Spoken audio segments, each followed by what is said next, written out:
Soyez dans le respect mutuel entre nous, que cela vive, que les yeux soient vivants, les oreilles soient vivantes, que les mains soient vivantes, que nos paroles soient vraies, soient pures, qu'elles viennent de nos cœurs, que nos pieds touchent la terre, que nous soyons toujours dans l'éveil et que nous prenions toujours soin du divin dans tous les êtres. Dieu avant tout, notre première pensée pour lui, notre premier souffle, notre premier regard, notre première écoute, tout ce qui est premier pour Dieu, et de prendre soin de Dieu dans tous les êtres. Quand c'est possible que Dieu soit vivant dans un être, alors prenons soin de cet être, Dieu à l'intérieur de cet être, et quand ce n'est pas possible, alors ne nous en occupons pas, et ne nous mêlons pas des choses qui ne sont pas divines, mais tendons pour que toute notre vie soit tournée vers Dieu, uniquement vers Dieu, et rien d'autre. Ce sera la perfection, ce sera le bonheur, quand nous n'avons plus rien d'autre à faire que le divin. Alors je vais vous raconter une expérience que j'ai faite il y a 2 jours. Je me réveille, je dormais donc, et j'entre dans mon corps pour le réveiller.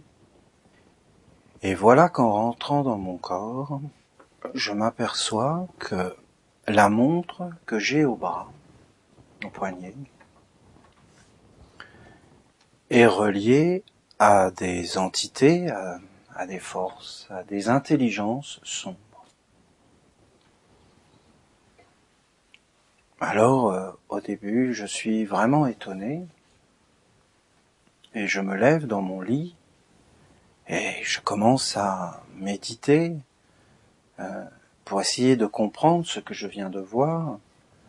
Comment c'est possible que ma montre soit unie à des influences qui seraient sombres? Et alors, pendant que je suis en train de méditer, je vois apparaître devant moi le maître Omraam Mikhaël Ivanov. Alors, comprenez bien, ce n'est pas le maître Omraam Mikhaël Ivanov qui est apparu devant moi, c'est-à-dire l'être qui habitait dans le maître Omraam Mikhaël Ivanov. C'est un principe divin. Le maître Omraam Mikhaël Ivanov, en tant qu'âme humaine, vivant dans un corps et s'appelant par ce nom pendant une tranche d'une vie, puisque l'âme est beaucoup plus grande qu'une seule vie d'un homme, cet homme, cette âme qui vivait dans ce corps et qui portait ce nom, vit dans un autre monde et n'a pas de contact avec le monde des hommes. Il ne faut pas rentrer dans un savoir qui serait comme cela. Cette âme vit sa vie dans un autre monde et n'a pas de contact. Mais comme cette âme était reliée au divin et à un principe divin, c'est ce principe divin qui vient et qui se sert de la forme de ce maître, qui était une forme divine, pour parler à un homme sur la terre. C'est important ces précisions, pour ne pas qu'on se trompe, que les hommes n'entrent pas dans un monde qui serait faux. Donc ce principe divin à travers le maître, Omraam Mikhaël Ivanov, à travers l'image du maître, me dit, tu peux comprendre maintenant pourquoi j'avais une montre que j'avais fait moi-même, et cette montre que j'avais fait, j'avais mis des aiguilles dessus qui disaient le soleil, où est le soleil? Alors c'est l'heure que nous connaissons, puisque l'heure que nous connaissons est avec le soleil. Mais il avait aussi mis des aiguilles qui lui disaient où est Mars, où est Mercure, où est Vénus, où est la Lune, où est Saturne, où est Jupiter. Et en fin de compte, il avait fait ce travail parce qu'il avait la connaissance de cela, que le temps, la montre, si c'est quelque chose de mort, de pas vivant, si c'est quelque chose de mécanique, alors à chaque fois que l'homme regarde sa montre, mais c'est plus que cela, parce que, regardez, c'est ce temps qui nous régit. Nous regardons nos montres, oh là là, j'ai des choses à faire, je suis en retard, j'ai tout le programme à faire, tout le programme de la journée. Et qui, en fin de compte, fait ce programme? Mais la montre. C'est la montre qui fait ce programme. Et d'où vient cette montre? Eh bien, cette montre est reliée à des forces, à des intelligences. Et ces intelligences qui sont en fin de compte des intelligences industrielles, mécaniques, des intelligences qui ont une vision du temps, de qu'est-ce que c'est le temps. Et on a même dit le temps c'est de l'argent. Vous voyez toutes ces pensées, toutes ces choses en fin de compte. Et en fin de compte, on s'aperçoit que ce sont ces forces qui dirigent l'homme et qui dirigent la vie de l'homme. Et l'homme, sans s'en apercevoir, se trouve, à chaque fois qu'il regarde sa montre, il pense, l'homme, que ce n'est rien. Parce que les hommes, justement par cette intelligence mécanique, sont arrivés à faire croire à l'homme que sa pensée n'était rien, que ses sentiments n'étaient rien, que sa parole n'était rien, et même que sa vie tout entière n'était rien. Parce qu'une vie tout entière, qui sert en fin de compte à faire tourner une industrie, des machines, une façon d'être au monde, dans lequel l'homme n'a pas réellement sa place, puisqu'on le voit quand on regarde cette intelligence qui parle à travers la montre, mais à travers tout ce qui est dans la montre, c'est-à-dire le temps de l'homme, eh bien, on voit que cette intelligence cherche une évolution, mais technologique, et pas du tout une évolution de l'homme, qui parle de la vie intérieure de l'homme, et d'un autre temps, en réalité, d'un temps où l'homme gagne quelque chose qui ne peut pas être attrapé par cette intelligence mécanique, ou alors cette force qui vit dans la montre. Quelque chose qui est plus grand, justement de sortir de ce temps qui est comme mort.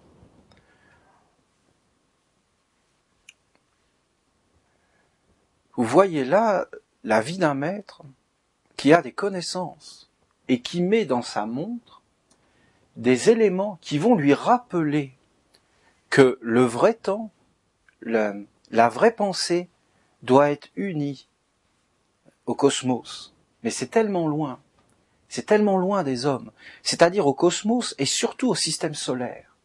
Car c'est le soleil qui dit le temps. Il y a à l'intérieur de nous une intelligence qui est liée au système solaire.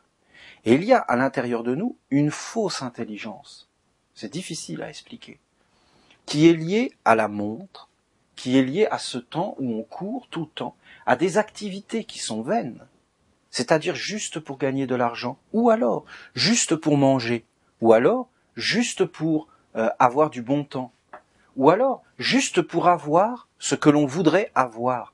Mais regardez, les animaux, c'est de même. Si vous regardez les animaux, et aujourd'hui c'est vraiment possible de les regarder justement à travers cette intelligence, c'est-à-dire à travers des reportages. Et c'est cette intelligence, ces reportages, vous comprenez? Ça n'a rien de réel. C'est quelque chose qui est comme mort. Ce sont des images. Ça nous traduit une vérité, mais ce n'est pas la vérité. Eh bien, nous voyons que les animaux sont extraordinaires pour tout cela. Ils veulent avoir chaud, ils veulent avoir une maison, ils veulent s'occuper de leurs enfants, ils veulent avoir une vie meilleure sur la terre. Ils veulent, par exemple, ils s'associent pour se protéger des prédateurs. Ils inventent tout un tas d'astuces, tout un tas de maisons, tout un tas de forteresses. On peut penser aux abeilles, à tout leur système de développement, même social, même économique, même politique. On peut penser aux fourmis, aux insectes, aux lycaons, aux hyènes. On peut penser aux loups. Et en fin de compte, on voit que les préoccupations des hommes sont très très proches de ces préoccupations des animaux. Et que l'homme peut réellement dire qu'il est frère des animaux. Mais l'homme aussi a des sphères à l'intérieur de lui supérieures qui l'unissent à la poésie, à la musique et même à des mondes au-dessus. Et quand l'homme est en rapport avec ces mondes au-dessus, alors il est réellement dans un côté différent. Il va avoir d'autres aspirations à l'intérieur de lui. Il va voir par exemple que la vie sur Terre n'est qu'un passage, qu'il ne peut pas s'accrocher, que quoi qu'il fasse, il n'est que là sur la Terre que pour très peu de temps. Mais que ce peu de temps sur la Terre peut être quelque chose d'extraordinaire. Il peut faire quelque chose réellement de créateur, quelque chose de beau, quelque chose de grand. Il peut faire quelque chose de divin sur la Terre. Il peut s'associer. Alors il faut qu'il ait une autre famille. Il faut qu'il ait une autre pensée, d'autres préoccupations, d'autres orientations.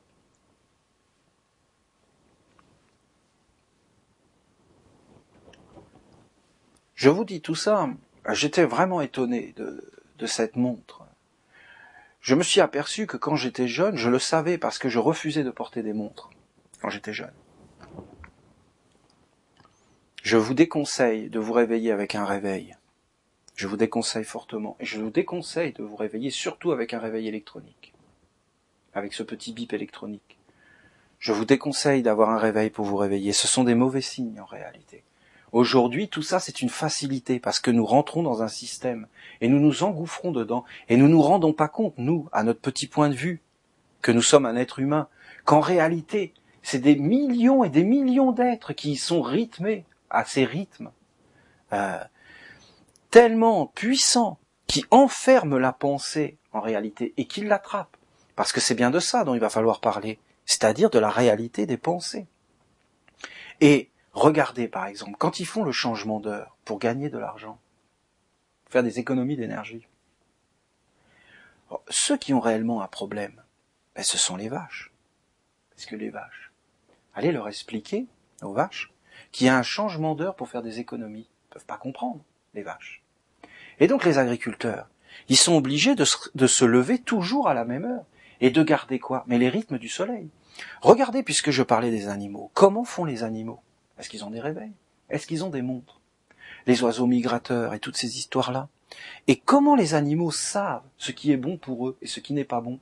Qui leur parle? Est-ce qu'il y a la télé pour leur expliquer que ce qui était vrai avant ne l'est plus aujourd'hui?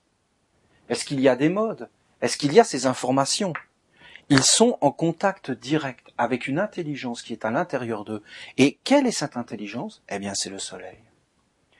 Il y a un soleil à l'extérieur, il y a un soleil à l'intérieur. Il y a Mars à l'extérieur, dans le système, il y a la Terre, il y a tout un système. Or, ce système solaire, dont la Terre fait partie, c'est un système qui a été créé par le divin, par une intelligence supérieure, pour amener la pensée dans l'homme vers quelque chose qui est au-delà de tout, qui est au-delà du temps. C'est quelque chose pour emmener, pour sublimer toutes les forces vers la lumière. C'est une intelligence à l'intérieur de l'homme, et c'est une intelligence dans le système solaire. Ce que nous appelons la Terre, sur laquelle nous marchons, c'est notre corps tout entier. Ce que nous appelons la Lune, c'est un centre qui est à la base de la colonne vertébrale. Ce que nous appelons Vénus, c'est un centre qui est dans le ventre et qui gère toutes les émotions, toutes les états d'âme, toutes les sphères de respiration autour de nous.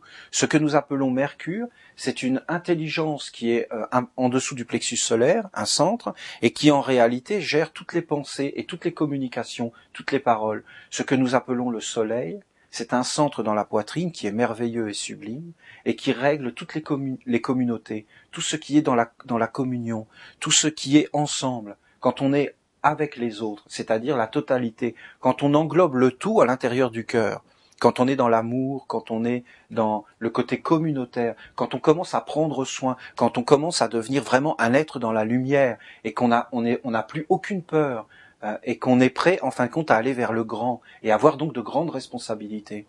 Le centre qui s'appelle Mars, il est dans la gorge et dans la parole de l'homme. C'est un centre que très rares sont ceux qui l'éveillent. Ce sont des centres divins au-dessus du soleil. Alors, l'homme devient un créateur, il devient un véritable être humain avec Mars. Et il devient actif, dynamique, pour engendrer des forces positives. Vous comprenez? Créateur, divin. Aujourd'hui, ce centre de Mars, il est pris par les machines et par une intelligence numérique, automatique, sombre et aveuglante, qui tue et qui amène la mort, et qui, dans le fond, durcit tout et congèle à tel point que les hommes n'ont même plus conscience de leurs pensées, de leurs sentiments, et qu'ils vivent retranchés dans le corps physique, sans aucune activité propre, créatrice, lumineuse, pure. Et je vais y revenir. Le centre qu'on appelle Jupiter, bon, c'est un centre de l'âme, l'homme vit comme une âme éternelle, immortelle, c'est presque plus la peine d'en parler. Le centre qu'on appelle Saturne, sa planète Saturne, mais c'est quand l'homme est uni avec le Père de toute vie. Alors c'est des centres à l'intérieur de l'homme. Quand un enfant est un enfant, quand c'est un bébé, regardez comment il fait. Il naît, est-ce qu'il a besoin de regarder une émission de télévision, d'aller faire des études à l'école pour savoir qu'il doit respirer? Mais non, il respire. Il est dans le vrai savoir, il est dans l'instinct divin. Quand après on le met sur le ventre de sa maman, qu'est-ce qu'il fait? Mais il prend le sein, il tète tout de suite. Pourquoi? Mais parce qu'il sait ce qu'il doit faire. Et l'homme sait ce qu'il doit faire. À l'intérieur de lui, il le sait. Au plus profond de lui, il y a une intelligence qui est reliée avec le système solaire.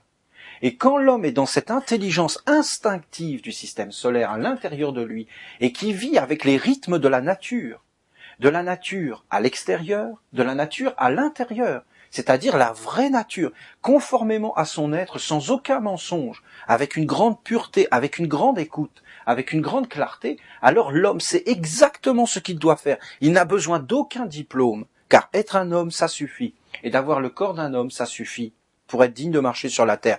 Et aucun homme n'a le droit, au point de vue divin, de nous dire tu as le droit de travailler ou de ne pas travailler. Tu as le droit d'étudier ou de ne pas étudier. Aucun homme n'a le droit de faire cela à un homme. Car tous les hommes ont le droit au savoir, mais au vrai savoir. C'est-à-dire une vraie liberté du savoir. Pas un savoir que détiendrait une minorité et que cette minorité imposerait avec une façon de voir en disant l'heure c'est ça, alors que les vaches ne sont pas d'accord. Parce que les vaches, ils appellent ça une horloge interne. Je pense que ça se dit. Une biologie interne. La biologie, c'est la vie. Et l'horloge interne, c'est le véritable heure. La vie intérieure, mais pure. Pas la vie intérieure démoniaque. La vie intérieure saccagée. On voit l'homme devient sombre, éterne. Mais pourquoi? Mais parce que ses pensées sont attrapées et conduites dans ces satellites autour de la Terre.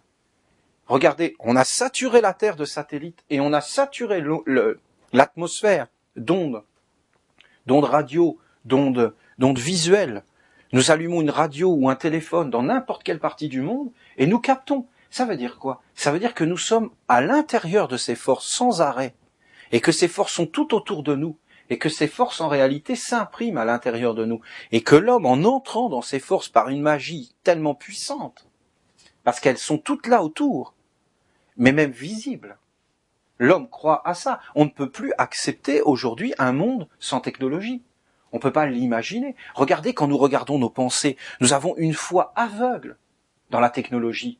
Nous pensons réellement que la technologie va résoudre tous nos problèmes. Et cette religion de la technologie, cette croyance, regardez le pont de Millau, regardez comment ça a brassé du monde, parce que ce sont des puissances posées pour nous dire, voilà, regardez ce que nous sommes capables de faire par la technologie, nous gagnons du temps. D'accord, nous gagnons du temps, mais du temps pourquoi? Et pour faire quoi? Quel est ce temps que l'on a gagné? Et c'est quoi exactement? Voilà la vraie réflexion. C'est la première réflexion. C'est qu'en réalité, rien ne peut empêcher l'homme d'être vigilant et de s'éveiller. Rien.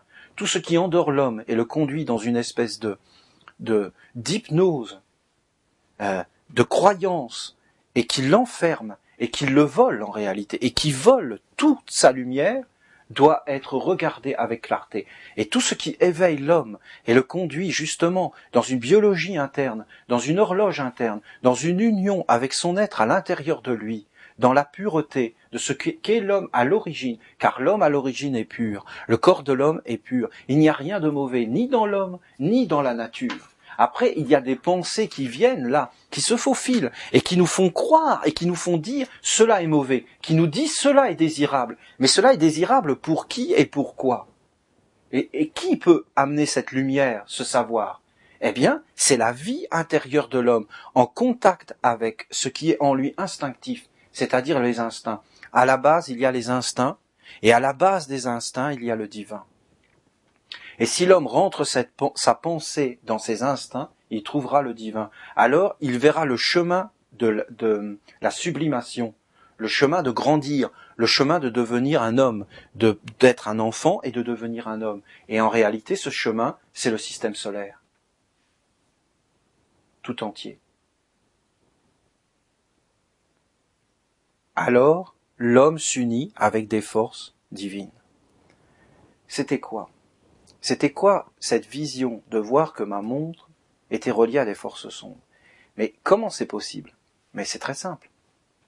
Il suffit d'être inconscient. Mes yeux sont vivants.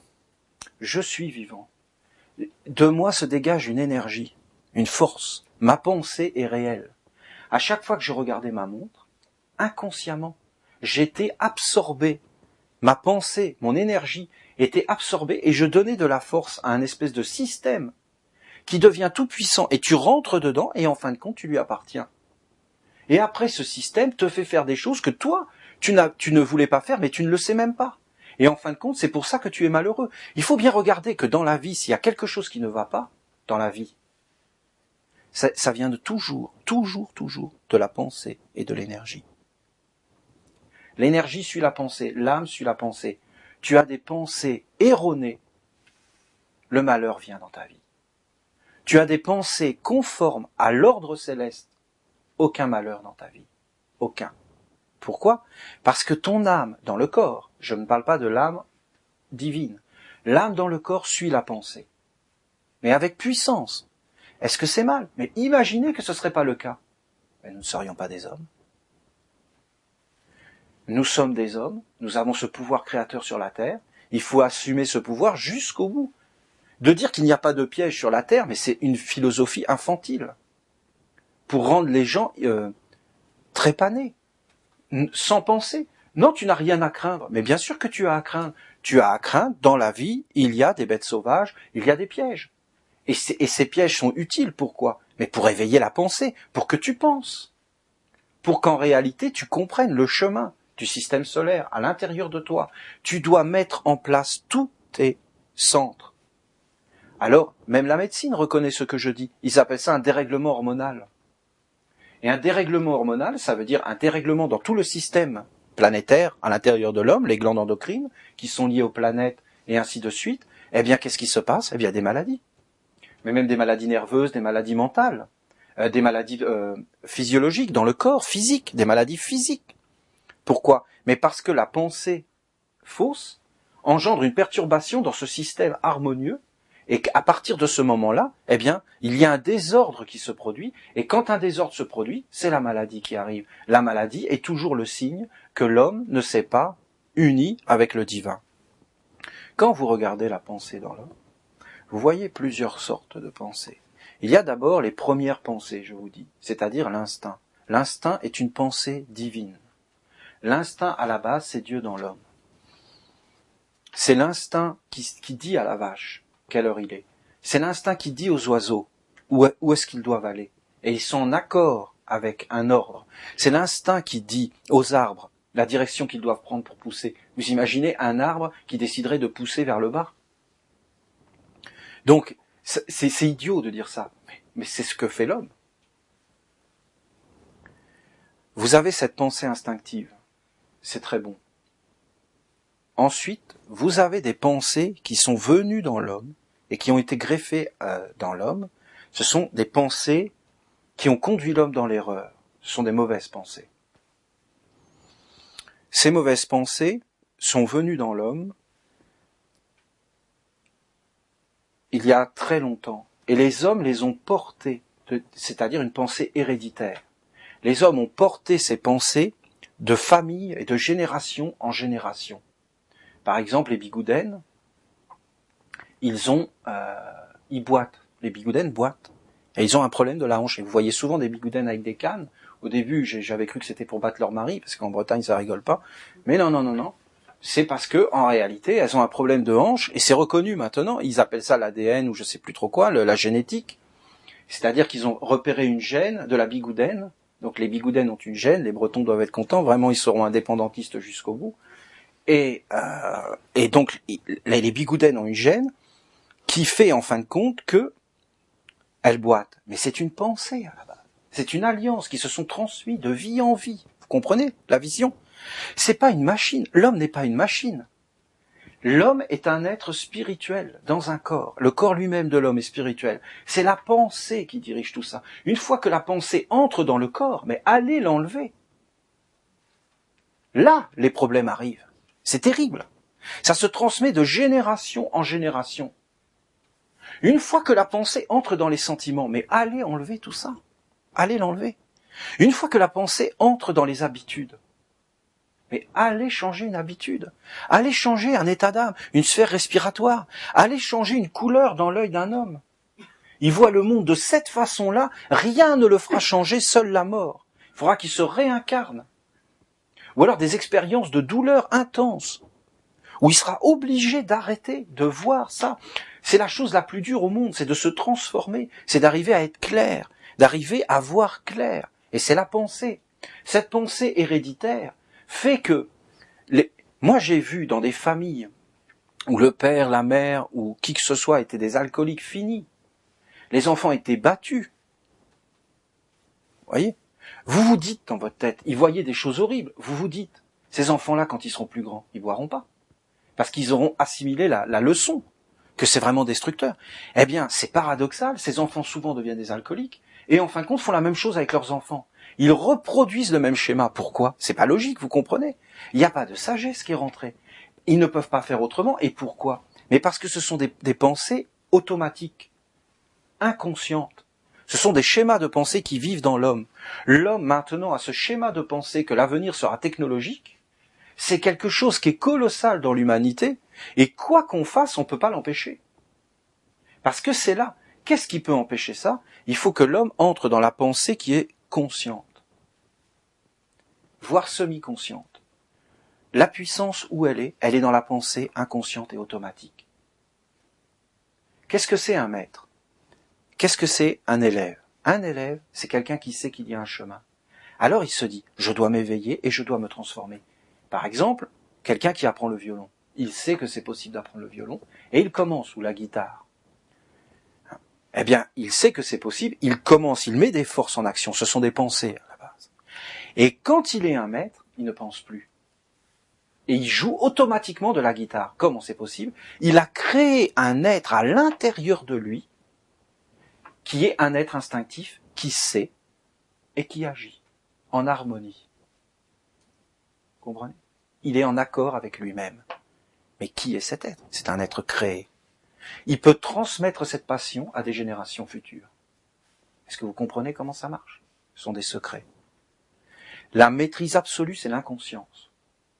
Mais pour atteindre cette inconscience, qui pour l'instant n'est pas très jolie, si vous me permettez, parce qu'on a des transmissions d'êtres qui sont inconscients, et en fin de compte, on a été fécondé par des intelligences qui nous attrapent notre vie, et qui ont fait un système de monde qui n'est pas humain, et qui est métallique. Mais vous vous rendez compte, on est en train de saturer la Terre de satellites. On est en train de se diriger vers ces choses-là. Ce sont ces choses que nous alimentons par nos pensées. Ce sont des pensées qui sont en contradiction avec la vie, avec la nature, avec les arbres, avec les animaux, qu'on est en train de détruire d'ailleurs. Mais alors avec une intensité extrême et une violence sauvage. Alors que l'homme est dans l'amour. Regardez, il faut qu'il éveille sa pensée et qu'il regarde qui il est. Il sera surpris de la lumière à l'intérieur de lui. Il sera surpris des choses fondamentales. Mais regardez un homme qui est pris par des pensées obsédantes, par des pensées maladives, qui est en fin de compte attrapé par des états d'âme, par ses propres pensées qui laissent venir, qui se collent sur ses yeux et qui lui font regarder le monde comme le monde n'est pas. Eh bien, il en arrive à agir. Et à agir contre quoi ? Mais pour se détruire lui-même, pour détruire tout son entourage, la nature. Ce sont des pensées.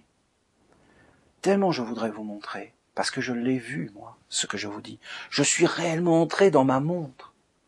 Et j'ai vu le monde qui était derrière, et ce n'était pas beau. C'était un monde métallique, c'était un monde militaire, c'était un monde avec des ordres, c'était un monde sans poésie, sans originalité. Vous voyez, tout le monde est pareil. Les tomates sont carrées, les pommes sont triangulaires, tout le monde est pareil, et c'est un monde de fous, où rien n'est vrai. C'est un monde transformé, c'est un monde de transformation, c'est un monde où nous n'acceptons pas les choses telles qu'elles sont, dans l'ordre divin. Vous prenez une pensée, vous la regardez, vous regardez, est-ce qu'elle m'emmène en enfer ou est-ce qu'elle m'emmène au paradis ? Vous regardez toutes les pensées à l'intérieur de vous.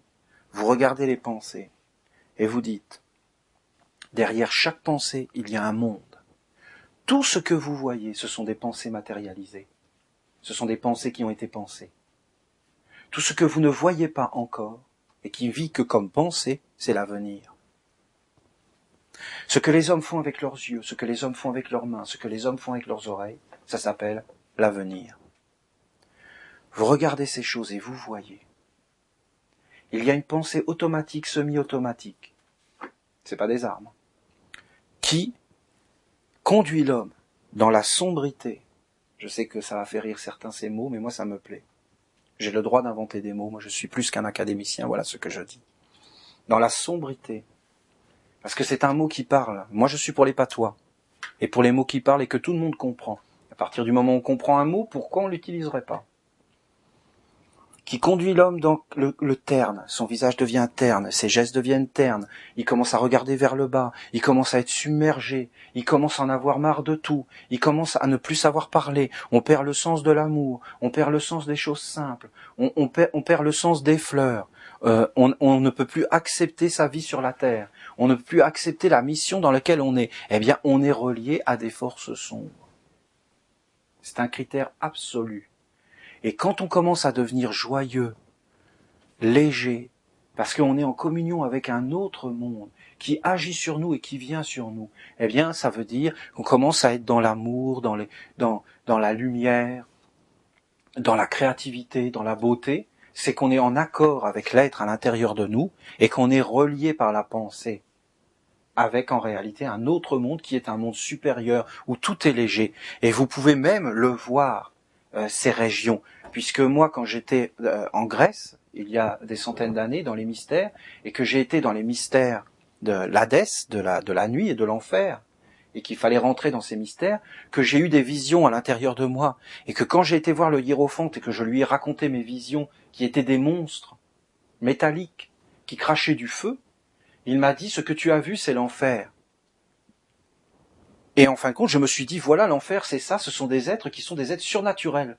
Mais ce n'étaient pas des êtres surnaturels.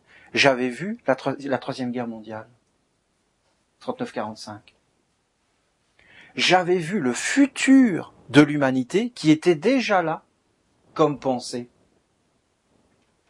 J'avais vu un monde. Quand Tolkien décrit le Seigneur des Anneaux,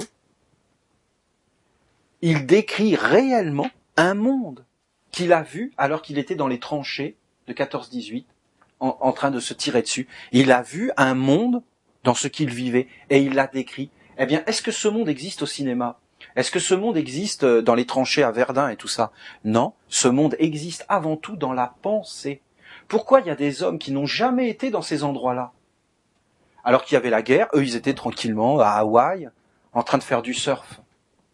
Pourquoi? Mais parce que ces êtres ne s'étaient pas reliés avec ces pensées. Et que les hommes qui se sont trouvés en 39-45 ou dans les tranchées ou dans toutes ces choses, c'était des êtres qui, par leurs pensées, s'étaient unis dans leur vie inconsciemment. Bien sûr, aucun homme ne ferait ça consciemment.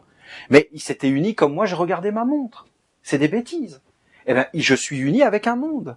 Maintenant, il faut que je fasse tout le travail sur moi pour changer tout ça, pour amener des nouvelles pensées, pour me restructurer tout entier, pour tout nettoyer à l'intérieur de moi, de sorte que ce monde, je ne sois plus uni avec lui, parce que mon être intérieur ne veut pas être uni avec ça.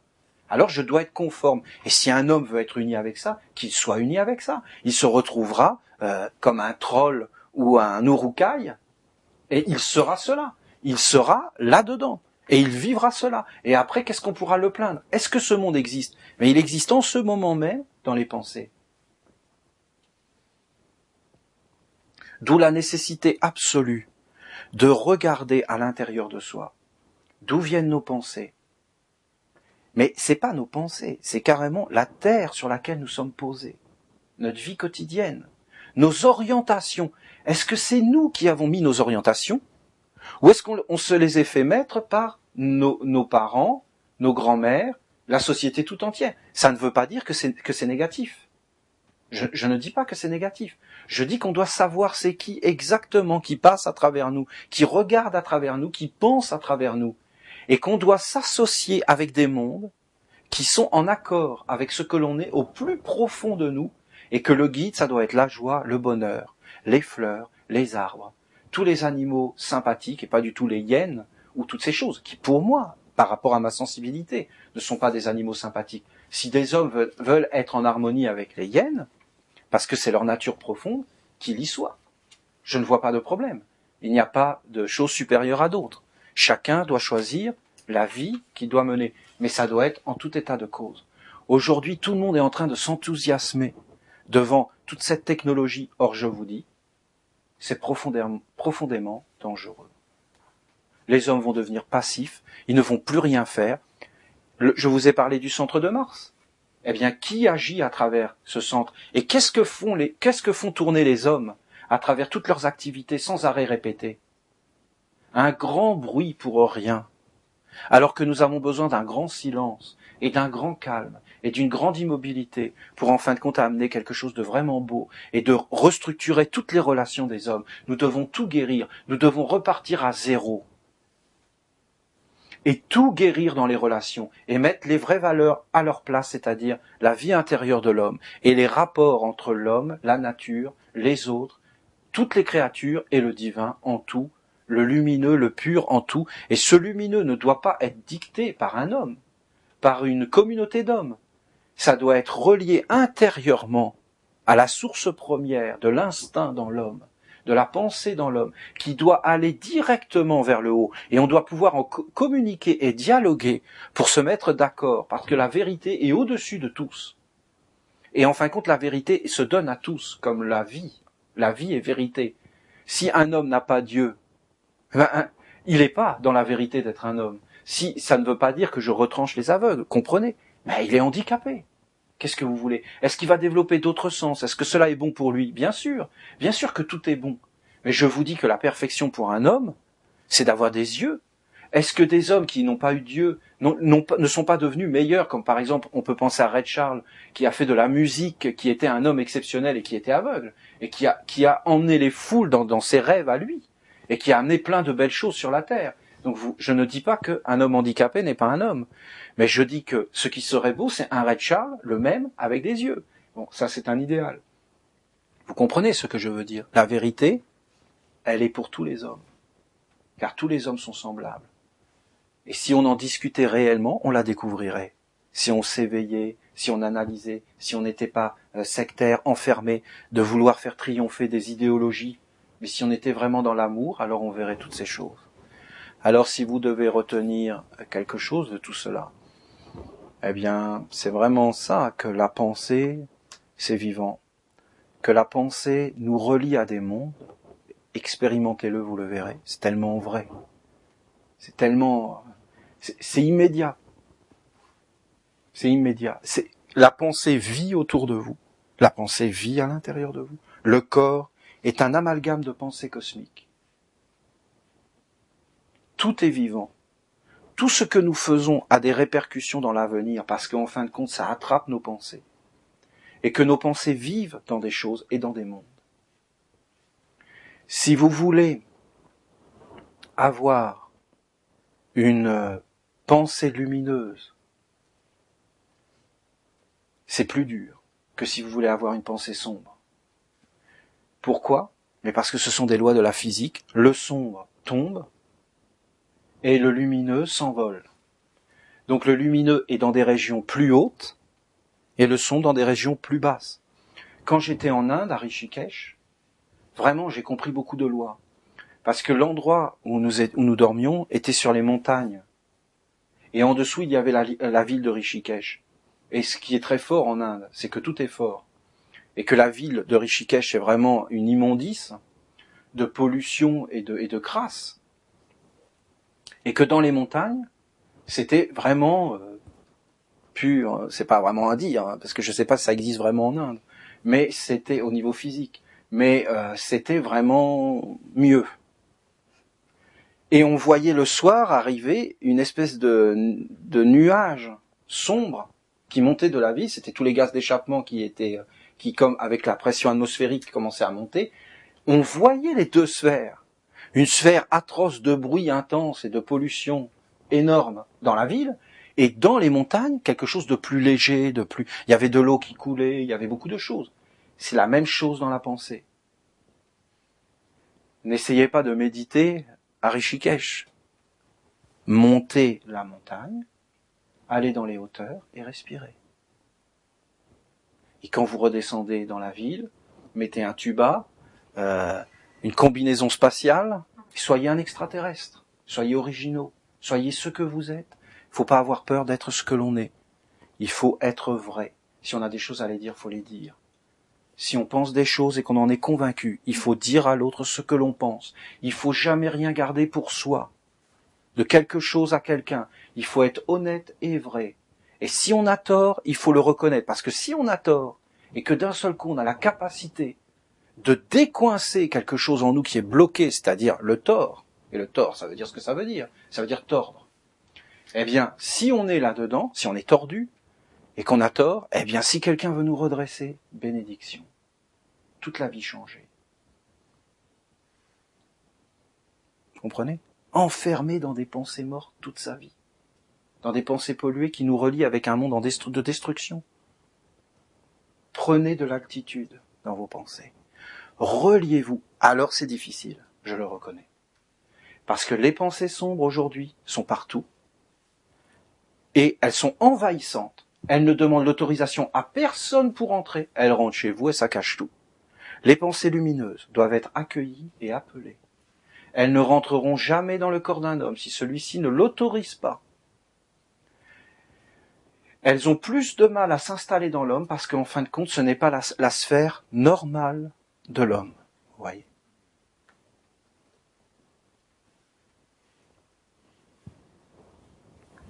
C'est tout un monde que je vous apporte.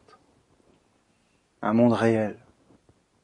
Un autre monde qui nous donne une vision profonde du monde dans lequel nous vivons.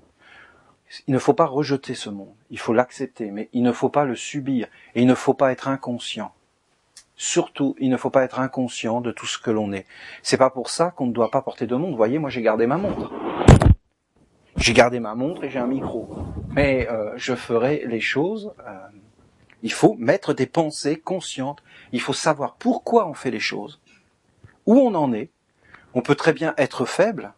Il faut accepter d'être faible. Il ne faut pas dire qu'on est fort si on est faible.